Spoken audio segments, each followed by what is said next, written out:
We have never seen a player like Caitlin Clark. We genuinely have never seen a player. And I'm going to make a bold statement right now.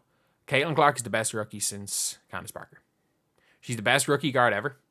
And she was a better rookie than Breanna Stewart in 2016. Sorry. You know what? Maybe Elena Deladon.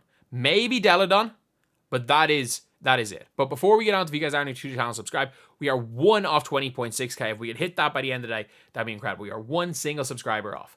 But when we're talking about Caitlin Clark right here, we got to just talk about the fact that she has had 5 straight double-doubles with assists. I'm pretty sure, if I'm not mistaken, the rookie record is like...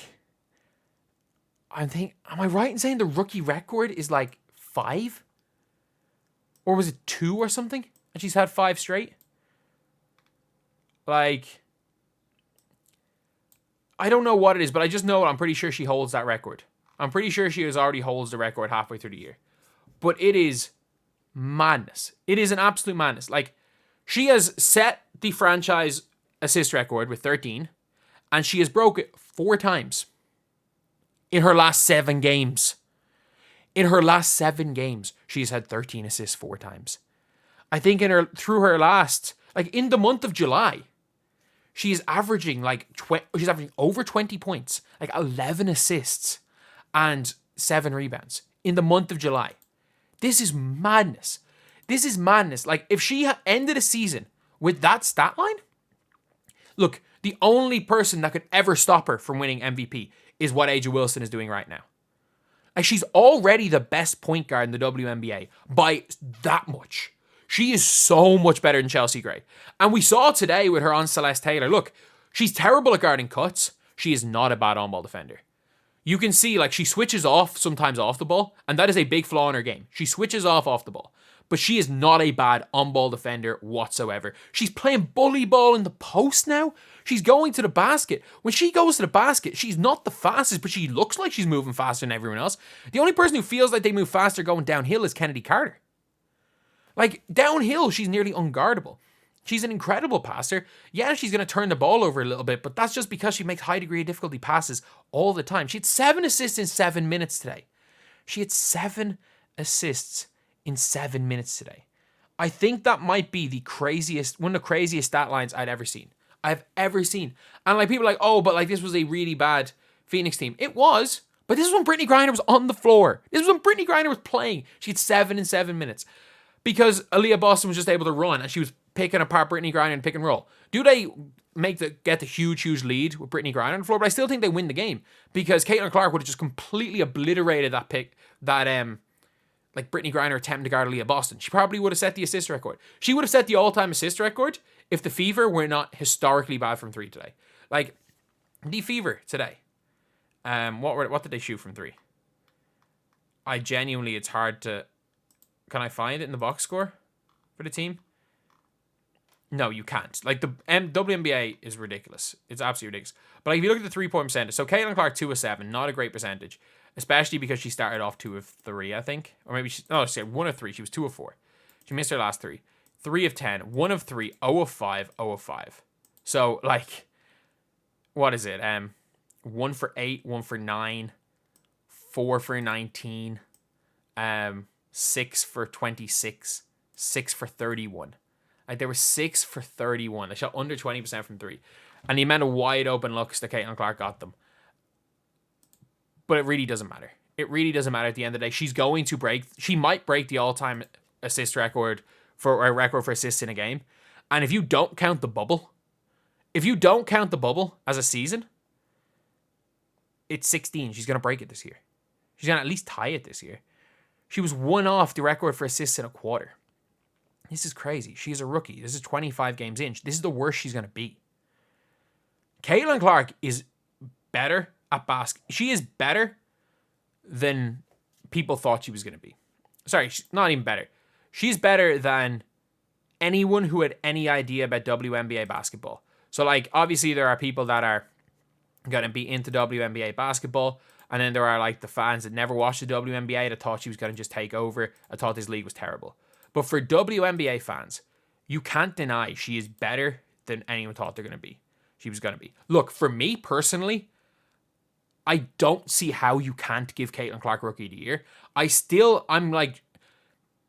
think right now, it's very, very hard, especially because I thought a week ago it was very close. I thought it was very, very close a week ago after like Angel Reese had the game of her life against Seattle. And I thought Angel Reese, and I'm like, you know what? I still think Caitlin Clark's Rookie of the Year, but it's looking like Angel Reese is probably going to get the vote. And fair enough. There'd be no difference. And then Angel Reese goes and has 3 of her worst games. Caitlin Clark goes and has a triple-double, 27-point double-double, and this game today, where she nearly had a 15-point double-double and a half. And regardless of Christy Sides doing everything in her power to make sure Caitlin Clark can't do anything, it was still unbelievably impressive. And I'm telling you, she is going to be the greatest guard of all time. She's going to be the greatest guard of all time. She's going to be the greatest point guard of all time. Like, Sue Bird was not dropping 30 points like this. Sue Bird was not dropping 3 consecutive games of 13 assists. Heck, Vandersloot wasn't even doing that. And she's the best passer maybe the best passer the game's ever seen. And Bubble Vandersloot wasn't even doing that. Her in the bubble was a different ball game. Like, if you don't even count that because it was like a 20-game season where it was played in a damn bubble. But Caitlin Clark is the best point guard in the league right now. And unless you want to consider Sabrina Ionescu a point guard, where there's a debate, there's a real debate between Caitlin Clark and Sabrina Ionescu. I think Sabrina inches it right now. If you want to say Jackie Young's a point guard when she's not, then maybe Jackie Young. But Jackie Young inches it right now. Caitlin Clark is better than Kelsey Plum. If you're looking at guards on Team USA, better than Kelsey Plum. She is not better than Kat Copper. She is better than Jewel Lloyd. Even though Jewel Lloyd completely outplayed her any times they played this year. But she is better than Jewel Lloyd. She's better than Skylar Diggins-Smith. I really rate Ariel Atkins. I think Ariel Atkins is a lot better than people give her credit for just because of how good she is in the defensive end. So I think Caitlin Clark's better than Atkins. I don't think it's much. I think that if you want to argue Atkins over Clark, cool. She's better than Alicia Gray. She's way better than Chelsea Gray right now. Like, there's not even a debate that she's better than Chelsea Gray right now. And it's scary that this is the worst she's going to be. And not only that, she plays a style of basketball that no one in this league can deal with. The Fever, if they hire a competent coach, and they don't even need to hire a good coach. People are like, who should they hire? My opinion on who they should hire is they should do like for the rest of this season, if they don't have a thing for Christy, or like a replacement for Christy Sides, they should have like a raffle of all the seat numbers, and they should pick a random seat number out, and whoever it is come down. It could be a 9-year-old. It could be a 45-year-old who's the first time ever watching WNBA basketball. They come down, and instead of getting a shot at like half court for some money, they get handed a contract, and they're the coach of the Indiana Fever for the rest of the year. Like, for me, that would be my ideal scenario. Or that wouldn't be my ideal scenario, but like that's my like best backup. That is my like best thing. I think that if you can't get someone that can coach, why not find someone that can't coach? Because they'll be better than Christy Sides, because she's actively losing games. Someone who doesn't know what they're doing isn't going to actively lose you a game. Someone that is completely incompetent and thinks they know what they're doing is going to lose you a game, like Sides. But the Fever are going to win a ring playing like this, and I think teams are realizing it. I think teams are realizing it with how they're guarding the Fever, what way their defense is, and the fact that they just know that they can't live with it. They cannot live with the speed. They can't live with the tempo. They can't live with her. Whether she's dropping 20 or not, they can't live with her. She is the best passer in the league. She's going to break. Like, no one has ever averaged double-digit assists. People are like, oh, Vandersloot did. No. You have to round up to get Vandersloot to 10. I think she was like 9.9, which is unbelievably close, but you have to round up, and it was in the bubble. She's going to average 20.10 assists at some stage. Barring injury, at some stage in her career, Caitlin Clark is going to average 20 and 10. And they play a style where if you surround her with the right players, look, forget all the circus. Like, if you are a player, you can turn off Twitter, by the way. People are like, oh, none of these players will want to deal with the Caitlin Clark fans. The fans at the games do nothing but cheer you on everywhere you go. All you have to do is turn off Twitter and you don't have to deal with that crap. So imagine if you are one of these players. If you are a WNBA player and you think you can fit in with Caitlin Clark, because look, if you fit in with Caitlin Clark, you skyrocket in fame. You skyrocket in fame. Like, there's no like big markets or anything. The big market is where she is. Where she is the big market. If you are a WNBA player and you think your game fits Caitlin Clark, and you have enough willpower to delete the Twitter app on your phone, or hire somebody to like do your Twitter, or just delete, not even delete your Twitter, just delete the Twitter app on your phone. Just delete the app. Or maybe just give the password to your friend. And if you want to say something after a game, tell them to go and tweet it out. Give the password to a friend. If you are willing to do that, and your game style fits with Caitlin Clark, you would be an idiot not to jump on board this ship. Because the ship is sailing, and if you're on board the Caitlin Clark ship, you are going to increase your like brand recognition tenfold. You're going to have the easiest time ever playing basketball, because all you have to do is run, and she will find you. All you have to do is run, cut, or spot up, and she will find you wide open every time. And you just need to hit wide open. You just need to hit wide open. There's never been an easier player to play with on the offensive end. If you are a 3-and-D player who can run, and you are overseas, forget about how much more you might make overseas. Just think about the endorsements. You want to go to this fever team. If you are like a running forward, like if you are a fast, big, that can sprint up and down the floor, I'm calling my agent and being like, get me to Indiana. Look what's happened to Temi Fagbenle. Temi was like a damn good player on London Lions, Euro Cup, not even a EuroLeague team. But you're calling your agent and being like, get me to Indiana. If you are willing, and people are like, oh, the fans are toxic. Yeah, that's why I like a Dejanay Carrington won't go. That's why she won't go. Would be a perfect fit, but it's why she won't go. If you're Satu, like, Satu would be crazy not to go to Indiana. One, people are like, why would anyone go to Indiana? She's from Germany. It's not like it's a big cult, like, being like, oh, I want to go to a big market. She's from Germany. Like, Germans, like, players that grow up from outside of America dreaming of playing in, like, the WNBA or the NBA, they don't care if it's a big market or not. She isn't playing this season, so a lot of the brand new fans, which is legitimately 50% or more of the WNBA fans, are new fans, don't even know who Satu Sabally is, despite the fact she's one of the 10 best players in the world right now. And she's also a perfect fit beside Aaliyah Boston and Caitlin Clark. If I'm Satu, I'm going to my agent, get me to Indiana. And also, she likes Caitlin Clark, it seems. She's talked about how much she supports Caitlin Clark. And she'd be the perfect fit. She would be the absolute perfect fit. So if I'm her, I'm doing whatever the hell I can to get to here. And if you're just watching, we are watching the starting career of the greatest guard to ever play the sport. And it is, for me, I still think with the way the voters are, it's getting harder and harder to argue that this is a race. It's actually getting harder and harder to argue it's a race. I do think that what I believe is a manufactured double-double streak is keeping Angel Reese in it. And also, there is 2 games left before the Olympic break.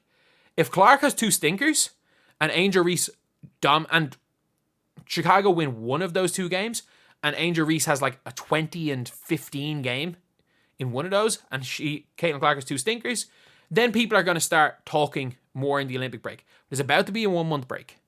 If Caitlin Clark continues to have the historic run she's gone on the last 6 or 7 games, and Angel Reese is back to her playing poorly but getting double-doubles for these last 2 games, this race could be over. Like, a month to talk about it, and then a month to analyze, for people to analyze everything. It's going to be talked about almost nearly daily through the month. It could be over. The Rookie of the Year race could legitimately be over in 2 games, regardless of what happens in the final game between Indiana and Chicago, because you can always say, well, no matter worst case scenario, it's still 2-2. It's even in that. So, yeah, I think, look, who's going to win Rookie of the Year? My prediction has always been Angel Reese is going to win it. My take Initially, for the first couple of weeks, I was thinking Angel Reese probably deserved it. Actually, at the start, I thought it was going to be Brink. I thought Brink was the best rookie. And then it was like, okay, yeah, I think Angel's outplaying Clark. Then at about mid-June, I was like, nah, Clark's overtaken Angel Reese, and I have not changed, in my opinion, that Clark is the rookie of the year, without question. And then I still think from just reading all the media stuff, that Angel Reese is what the people that matter, the voters, the former WNBA experts were all saying Reese. So I was thinking, okay, it's going to go to Reese. But it's getting to the stage now where it's getting harder and harder and harder to give a good faith argument. Even if you are a WNBA like purist, if you are we hate a guard, the job of a guard is to pass the ball to a post player, which a lot of the WNBA like fans think and experts think. Caitlin Clark's so good that it might start changing people's minds. And Caitlin Clark is so good, by the way, that she's going to change the entire game. And it's not just, and a big reason why the game's going to change is because you see all these new rookies coming in. Your Anissa Morrows, your Flaw Jays, your Juju Watkins, your Paige Beckers. They're all closer to Caitlin Clark than they are to the old guard. They're all closer to Caitlin Clark. And I know Paige Beckers went to UConn, but she's got a bit of flair. She can do it all. Like, I think she's going to be better in the WNBA at times than she was at UConn, because she can really do it all. She's got a bit of swagger in how she plays.